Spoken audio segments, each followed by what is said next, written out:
Salam olsun herkese. Salamlayıram hər birinizi. Bu dərsimizdə sizinlə Trove haqqında danışacağıq. Error və error tiplərini də sizə göstərmiş olacağam.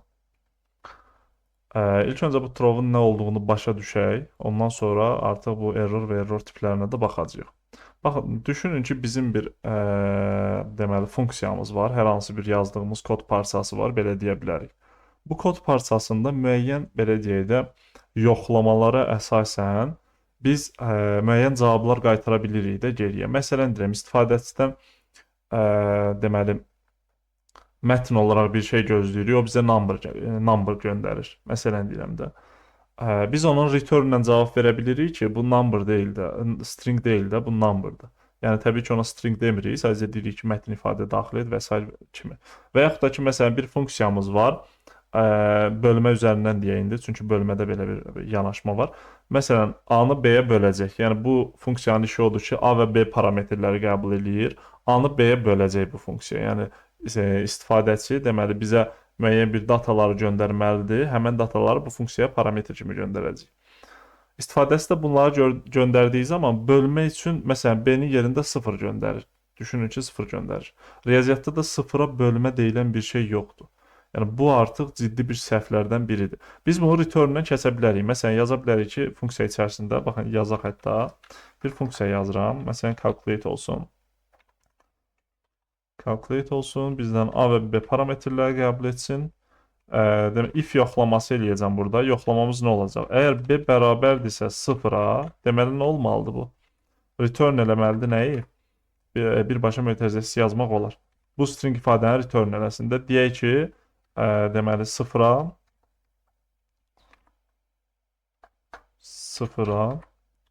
bölmək yoxdur. Məsələn, belə bir şey yaza bilərik. Və yaxud da ki, buranı keçsə əgər, bu if işlətməsə əgər, birbaşa A-nı B-yə bölə bilərik. B-yə bölüb geriyə qaytara bilərik. Baxın, bu formada bir yazılış mümkündür, elə deyil. Mən gəlib burada CLC içərisində yazacağam ki, nəticəni görə bilək. Bizdən parametr istəyir A və B. Number qaytaracaq ya da ki, bunu qaytaracaq. Baxın, ya number qaytaracaq geriyə, ya da ki, 0-a bölmə yoxdur. Bu cavabı qaytaracaq. Məsələn, burada 4 deyirəm və parametr olaraq bir dənə də 2 göndərirəm. Ctrl-S eləyirəm, 2 cavabını bizim üçün qaytardı. 4-ü 2-yə böldü.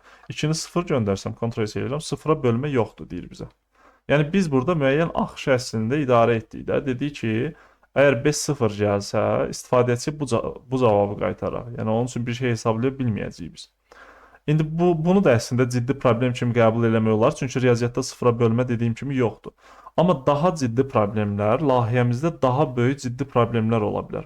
Hansı ki, həmən yerdə artıq biz layihəni dayandırmalıyıq. Yəni özümüz error fırlatmalıyıq. Məsələn, bura belə bir şey yazıram, baxın. Ctrl-S eləyəndə burada referans error gəlir mənim üçün. Ev deyir ki, tanınmır da, referans error verir. Baxın, bu error tipidir.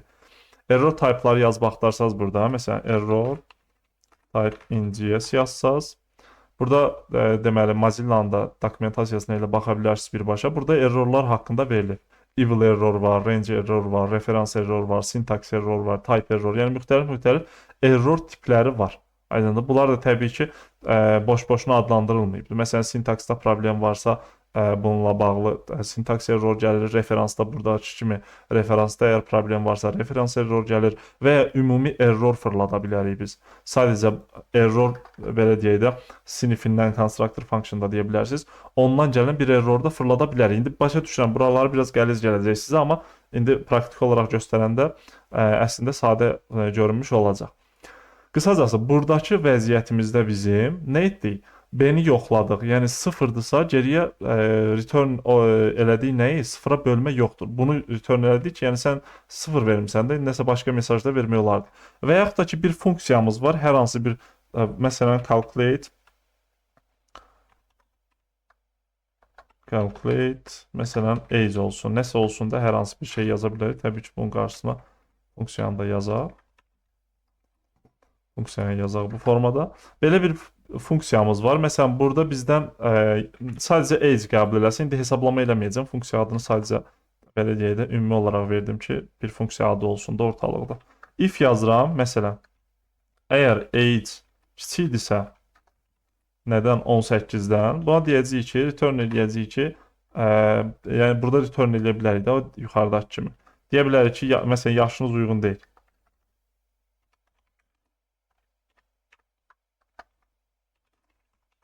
uyğun deyil və yaxud da ki, return eləyərik ki,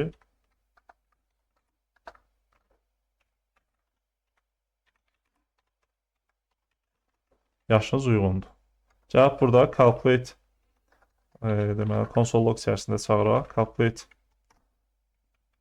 çağıra biləcəyik görək. Age istəyir bizdən, ya bunu qaytaracaq, ya da ki, bunu qaytaracaq da deyir. Məsələn, 23 verirəm, Ctrl S eləyirəm, yaşınız uyğundur, qayıtdı və yaxud da ki, 17 versə əgər, deyəcək ki, yaşınız uyğun deyil. Yəni, bu funksiyanın da gördüyü iş əslində bu oldu. 2 dənə return var, ikisindən birini qaytarır bu şərtə əsasən. Amma burada fikir verin, sadəcə məntiq olaraq yoxlama aparırıq da bu istifadəçi, yəni bu ciddi bir xətadırmı? Məsələn, age-in 18-dən kiçik olması ya da böyük olması ciddi bir xətadır proqram üçün. Yox. Sadəcə burada yoxlama aparırıq. 18-dən kiçikdirsə əgər, yaşınız uyğun deyil deyirik və məsələn deyirəm də indi hansı səhifəyə yönləndirə bilərdiksə onu etməyəcəyik. Amma yaşınız uyğun olsaydı indi bu return əvəzinə mən sadəcə qısa olaraq yazıram da bura. Hər hansı bir səhifəyə yönləndirə bilərdik, nəsə eləyə bilərdik də burada hər hansı bir proses ola bilərdi. Amma bu proqram üçün ciddi bir səhv deyil əslində. Sadəcə burada biz belə deyək də şərtlərə uyğun olaraq yönləndirmə aparırıq. 18-dən kiçikdirsə bu olsun, universitet bitirmisənsə bu olsun, bunu eləmisənsə bu olsun. Bu formada bölüşdürmə aparırıq.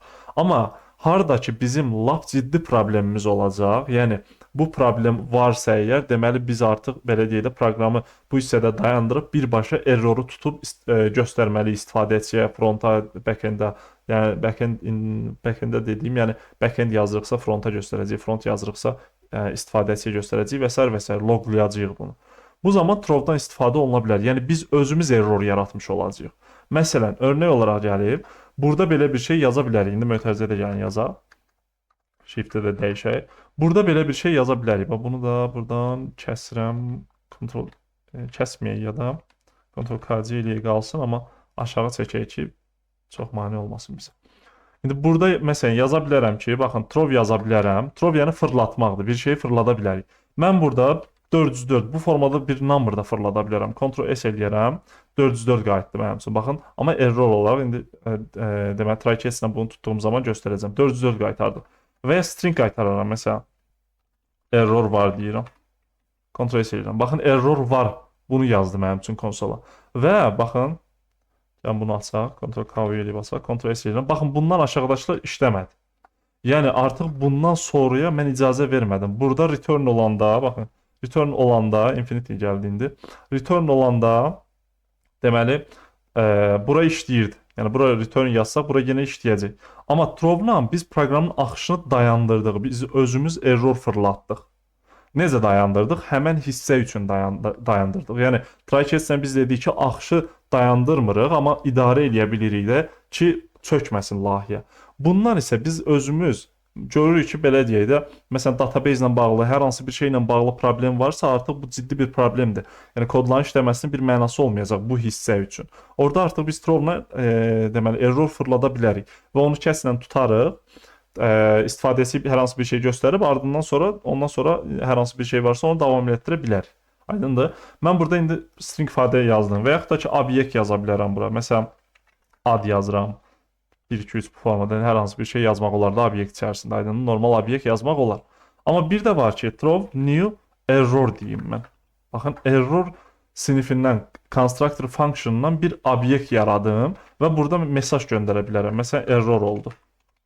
Ctrl S edirəm. Baxın, bu formada özüm error çıxarda bildim. Error, baxın, error sinif deyəcəm. Error sinifindən bir error özüm fırlatmış oldum. Və burada qeyd etdiyim kimi error type'ları vardı, tipləri vardı. Məsələn, syntax error çıxarda bilərəm.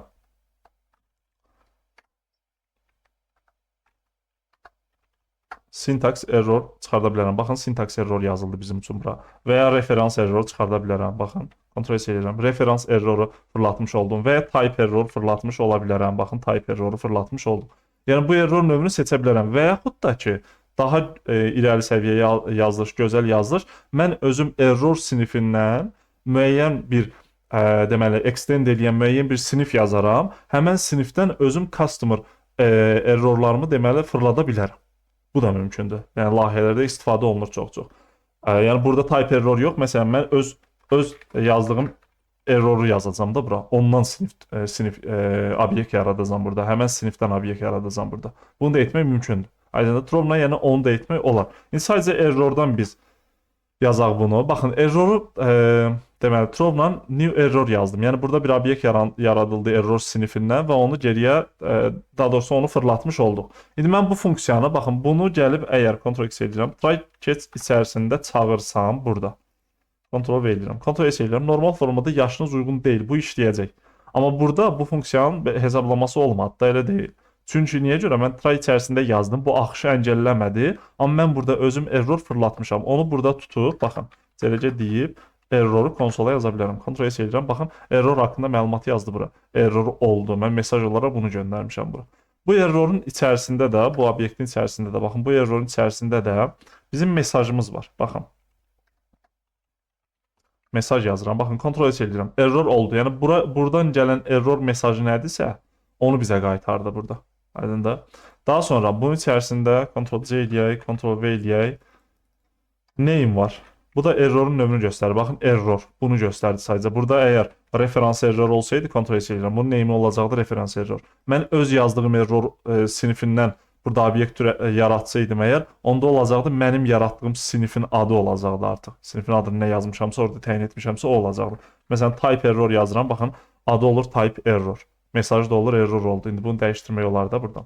Mesajı mən yazıram, type errorsa buradan gəlir, adından gəlir. Aydındır? Bu name də bunun üçündür. Deməli, error sinifində bunlar. Bir də burada nə göstərəcəkdim mən sizə? Try içərisində istifadəsini göstərdik. Deməli, errorun içərisində burada bir dənə də bu var, səhv etmirəmsə. Stake olmalıdır, stake olmalıdır, yox. Bu formada.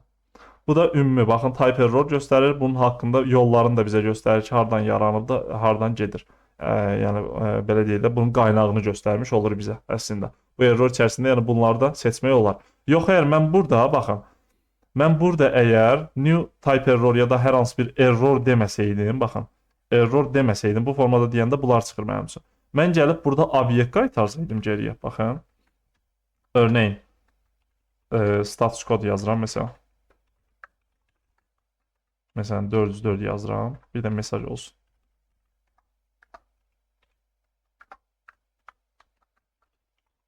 Error oldu məsələn, bu formada. Undefined gəldi. Niyə görə? Çünki bu obyektin içərisində name deyilən bir şey yoxdur.